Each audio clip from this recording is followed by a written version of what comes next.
you wanna be a cool kid, hanging with an ink set, looking real cool and fine. Casting you faking it, so you wanna be lonely girl. Welcome. We just two saucy dames. Hi, Sherry M. How are you? I'm doing great. How are you doing, Bonnie? I'm good. We need you a little bit louder, Sherry. I want everybody to hear you. Did you like the roll-in? I created the video. What'd you think? I loved it. That was really cute. How's my sound now? Your sound is good. I have to tell you that I wrote the lyrics to a song called So You Wanna Be because I took the website, the domain soyouwannabe.net about 20 years ago. I was going to write a book and I never did, and I kept it and I've been paying for it all this time. So I wrote a lyric and I sent it to my friend Serge Hoffman with two N's on Hoffman in France, and he created the music for it. And then he sang it as a sample. So I figured, why not? Maybe people want to be two saucy dames like us. What do you think, Sherry? I think we're cool kids. I now need you to build out the rest of that website with this song. You know what? I think I will. Thank you very much. So welcome everybody to Two Saucy Dames. And if you think the spelling is wrong, you're wrong. We are too saucy. Sometimes we're too saucy for our own good. Do you like the new background, Cherry? I created that this week too. What'd you think? I know you're too busy for me. You're just I don't know how you do it all. I'm bored a lot of the time. I'm just looking for stuff to do. I took the lady's face we had last week and I made it into wallpaper, and I left the great big eye to this part. It's on my right, and then I added the title on the top. Sherry, just give everybody a 30-second bio to refresh their memory on who you are, and I'll do mine, then let's get started. Go ahead. Oh, hey all, you know who I am. I'm a tech person and an expert and a communicator, and I'm a mom and grandmom and friend and sister. Thank you very much. And I'm Bonnie D, used to be known as Bonnie G, currently known as AKA Radio Red, small AKA Cap R, one word. I'm a former drummer, Motown drummer. I'm a broadcaster. I have over 55 live series and a couple of recorded podcasts in there I've created since 2011. And I get up in the morning so I can talk to smart people like You know my what that good sounded friend. like? What? That sounded like you have 55 lives. Like cats have 9 lives. I'm on the ninth one. I think I'm on the ninth one. Cats have 9 lives. I'll just say meow. There you go. Sherry, I'm so happy that we're doing this. And Sherry and I met each other through business, through broadcasting, and we worked together off and on over the years. And I said, hey, let's get together and just talk. So, Sherry, today, what am I getting here? Check your transcoder series. We're broadcasting, doesn't matter, all this technical stuff. Sherry, our topic today, we have three topics. Number one is summer joys and annoyances. Number two will be wacky news stories and headlines, which we did last time. We love. And your favorite pasta shapes and toppings. What? Sherry, why don't you start off with summer joys and annoyances, one of each, and then I'll do mine. Go ahead. Okay, fireworks. I absolutely live for fireworks. Now, the annoying part about that, there's two sides, is some people in my neighborhood actually complain when the fireworks are going off because it's noisy and their children are sleeping. I'm like, see, I was the kind of mom who was like, there's fireworks. And I grabbed my kids and dragged them out of bed and woke them up. So, fireworks, definitely. Really annoying, and I see no purpose to them. Mosquitoes and ants. No purpose. Just annoying. Just annoying. Okay. Yeah. Mosquito and ants. Very, very interesting. Yeah. I have a couple here. Number one is I'm going to show you something if I can get this out of the way here. I'm trying to stop sharing here. Okay. I want to show you a picture of something that's been around, but first I'm going to let me get my screen. Got too many screens open. Do you know what this is, Sherry Ann? Everybody, do you know what this is? It's It's a massive, isn't it? gigantic flower. It's a magnolia blossom from the tree on my lawn, which I had a tree service come at 7:30 this morning and give the tree a haircut. We didn't take off the top, the 30 feet, but they trimmed off the sides because it was starting to eat up my maple trees and my crepe myrtles, and it was edging into everything, including the house. This is one of the blossoms, Sherry. That And is the gorgeous. landscaper, you know what he told me? He said, if you put this in your car or in a room in your house, the scent will last for days, and it already is beautiful. Is that Keep something? that in water. Keep it going. That is And you know what? amazing. You know what? A Never neighbor seen one stopped that by. huge. Listen, a neighbor stopped by and she told me that Charlie, who used to own this house, found this magnolia tree in a dumpster at Home Depot about 12 years ago when he lived here. And he rescued it, but he made the mistake of planting it in the corner of the property. There are 4 yards around this house. It has grown to over 30 feet tall. It is massive. The leaves are like frisbees. They need to be cut and mulched by the lawnmower people. They're that big. They land everywhere. And you never put a magnolia tree into the middle of a lawn because it's so messy. But I will get some of these blossoms. Aren't they They have to gorgeous? fall somewhere. I know. It's just it should be on a side on a border somewhere. That's what they So it say. falls in the street. It should, yeah, well, yeah. And then the POA will come and done me for Right. something. I'm looking for a picture to share here. I think I have it. Let me do a quick share and I'll tell you what the annoyance is. And let's do this. Let's just share the screen. I don't want that. I want basic. There we go. All these choices.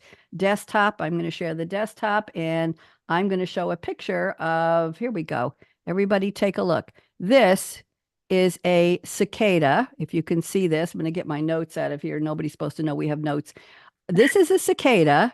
We are in Cicadaville here. We're in Tennessee, East Tennessee. They're all over this part of the country, I guess, northeast, southeast.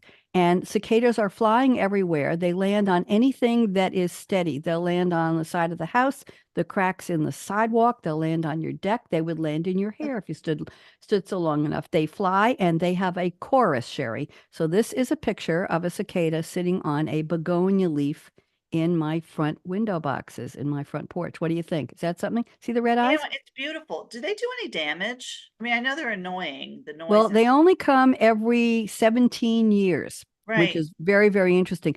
But the noise, it's a chorus of all day long. Yeah. And it's the male mating call. Oh. And they lay eggs. It Mm. takes 17 years. I'm gonna zip it. Yeah. So many things are coming to mind to say, but I'm not gonna say. Are you going to be polite? Are we doing PC I'm gonna be today? polite. It's gonna be a So polite those are my day. yeses and nos. Sherry, wacky news stories. What's your first headline? What do you do with 15 million honeybees, Bonnie? You call them honey. I don't know. What do you do? In Maine, they use them to pollinate the blueberries, right? And about a week or a week and a half ago, there was a tractor trailer hauling 15 million bees and got in an accident, fell on its side. The driver was okay. They took him to the hospital as a precaution. But the first responders and firemen and stuff that were on site did not realize that there were bees in there until they walked down the hill to check for fuel leaks. And yeah, they thankfully it was only 40 degrees out, they say, so the bees could have been more active. They were not. They did get stung, but they did manage to save all the beehives that were in there. How would you like to respond to that? It's a honey of a story. I don't know. There's so many ways you could say, where are the queens? I don't know. I very, very interesting. Well, we've just got cicadas here. I'm not too worried about the bees or the wasps, but I did have Bees some are good because giant, they pollinate, right? yes, So they do. I they did have serve a purpose. some giant yellow jackets dropped on my front porch last year, and none of the exterminators can figure where they came from. They were over an inch in length, and they just were lying there on their backs on the porch, and we don't know where they came from. They were dead. Yep, they They were dead. landed. Well, one was crawling a little bit and he went off somewhere. Oh. And let me move on. I want to know, do you know anything about Jello history, Sherry? Do you know anything about Jello history? No, well, it depends. What do you got? Well, what I got is we all think of the sweet flavors, the strawberry and the raspberry, and maybe the blueberry, right? And the green that wiggles and jiggles and you make all kinds of stuff out of it. Well, once upon a time, Jello was used in salads that had vegetables and hard cooked eggs and meats. And they were served at lunches, bridge games, and cocktail hours. And some of the Flavored flavors, Jello? listen to Flavored this. stuff? Yes, the flavors were, you're sitting down, right, Sherry? Yeah. The flavors were celery, Italian salad, mixed vegetable, seasoned tomato. Those are names of Jellos. And they had a sweet also, bubble gum, coffee, chocolate, cola, cotton candy, orange pineapple, maple syrup, and sparkling mandarin orange. They sold those flavors? They did. They That do. is amazing, I especially, know. years ago, we didn't have so many choices among flavors and stuff. Was that regional or something?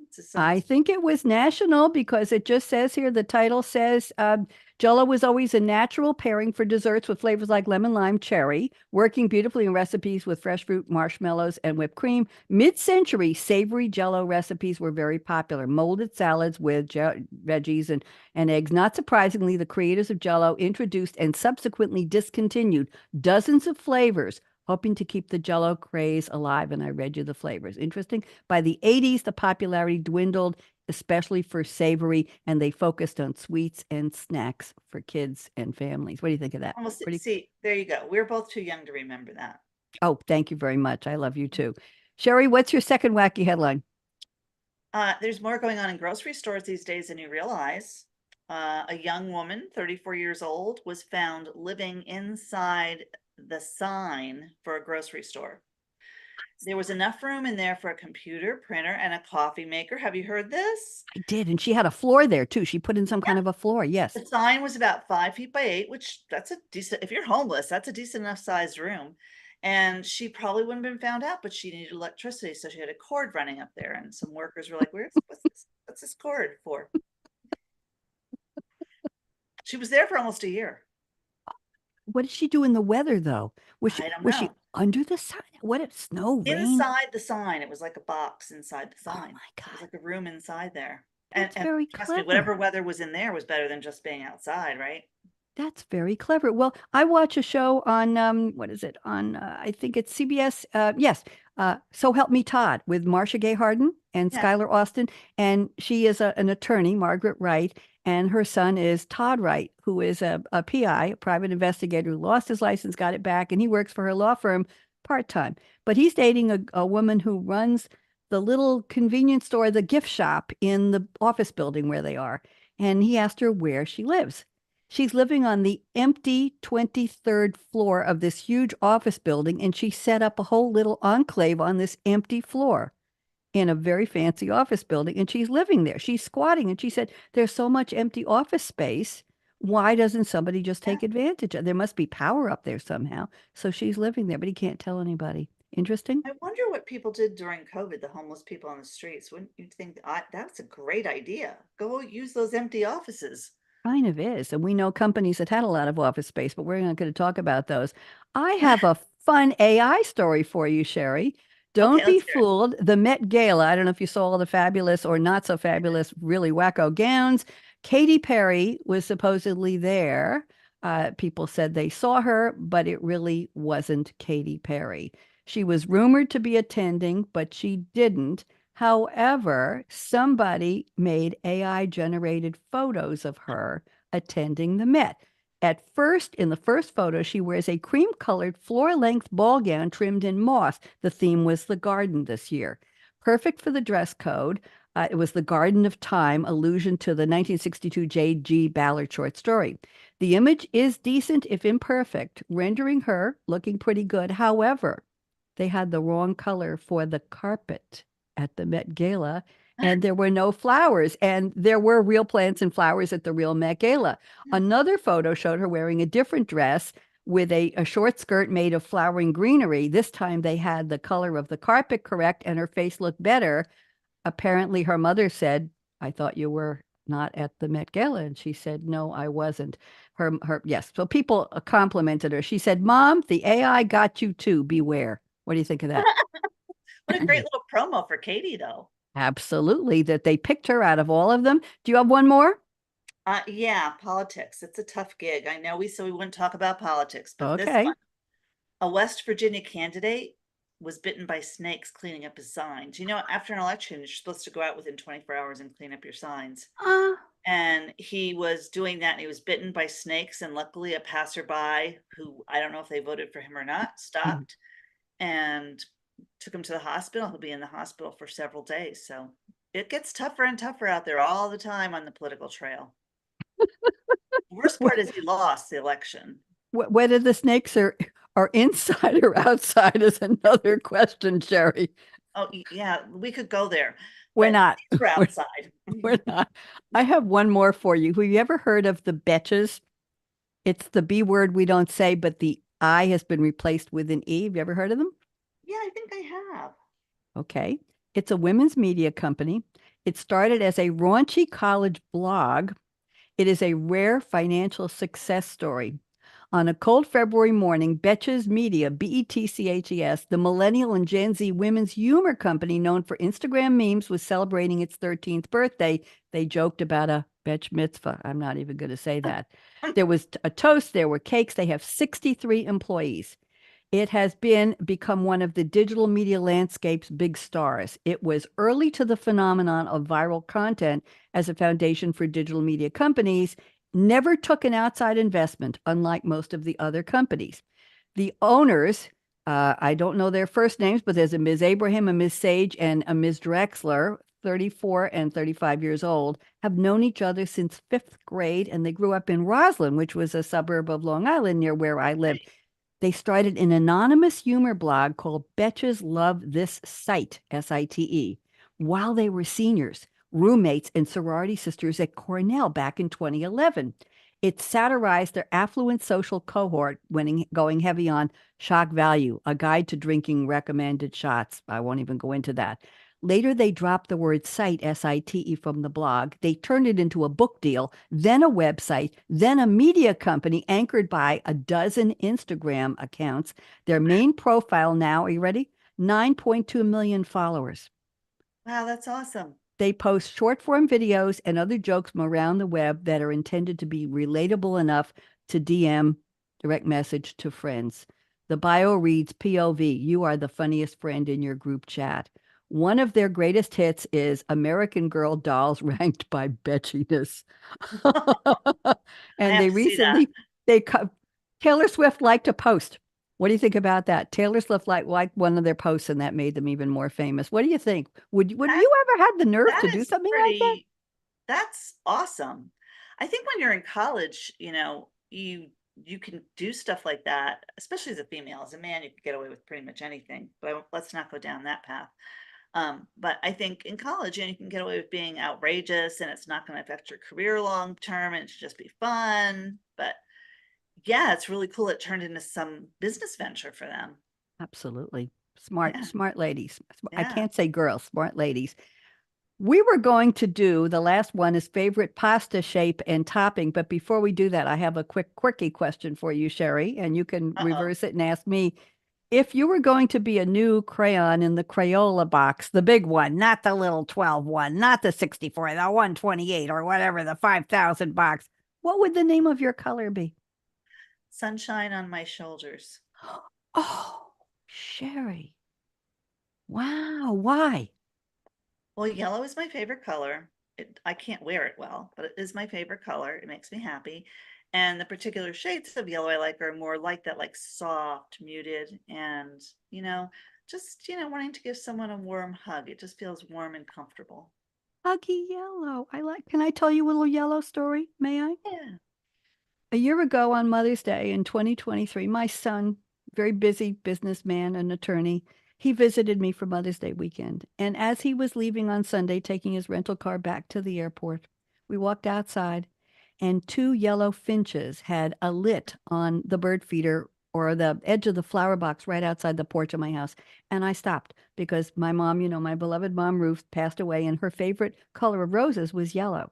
And I've been waiting for a sign that she was around. And these two finches just stopped, and I took a picture. I looked at them. I said, that's my Ruth. Mhm. Put it out of my mind. This year, Mother's Day 2024, I'm sitting here in my office having a FaceTime with my son. He couldn't get here, and a call with my daughter as well. And I look out my window, and a single yellow finch came to the bird feeder outside my Oh my office. God, Yes. that's Second one crazy. a year later, and I knew Mom is here on Mother's Um, Day. Is that something? Yes, Moms never leave us. that's my yellow. So ask me about my color. What color Okay, would I? what color would you be? AKA radio red. It would I was be, hoping you'd come up with something new, but no, that's well, to be expected. it is for crayons. It would be bright and saucy and a little bit chatty, and it would be exciting and warm at the same time. Can I say that, Sherry? Yeah. Okay. You know what? We're at Let me see. We're at 18 minutes and 35 seconds. This is our longest one. Better Now, go. what's your favorite shape of pasta and topping? And then I we'll, have two. Well, okay, I have two. One is the mini farfalle, you know, the bow tie noodles, but the yes. mini ones. My mother always put them in chicken noodle soup, homemade chicken noodle soup, and so do I. And they're hard to find around here. That's my first. And the other one is I just love angel hair with red sauce. Ooh. Okay. I like penne rigate, which have a little bit of an edge on them, not the Yes. smooth penne. I like the small ones, the mini or the regular ones, because I boil them long enough that they blow up, they get big. And instead of sauce, because I'm on a no salt, low salt diet now, damn. Salt's my favorite seasoning, by the way, and I miss it dearly. I like to take fresh little grape tomatoes or cherry tomatoes Yes. and cut them in half and put them on top of the pasta, pour a little bit of olive oil on and a little bit of locatelli romano, which is a very salty grated cheese. And then I can microwave it for about Salt. 30 seconds. I got my salt. Yes, microwave it. But another option is I take a Vidalia onion, cut it small, take the grape tomatoes, cut them in half, and saute it in a saucepan with a little bit Yes, of olive done oil, that. and then put that on top of the pasta. And it works for Well, any shaped pasta. you What do have you me think? hungry now. I think I'm it's gonna go time look for for some lunch. pasta. You have any messages for everybody as we say goodbye from We Have Dish a to Saucy Day? wonderful week ahead. Same thing. Thanks for watching, everybody. Hope you enjoyed our video and our pictures. And Sherry, I'm into changing backgrounds on all my radio shows I now know. because I'm having such a good I time. expect a different one next week. You will get one. You absolutely will get one. Wave goodbye. Bye, Bye, all. everybody.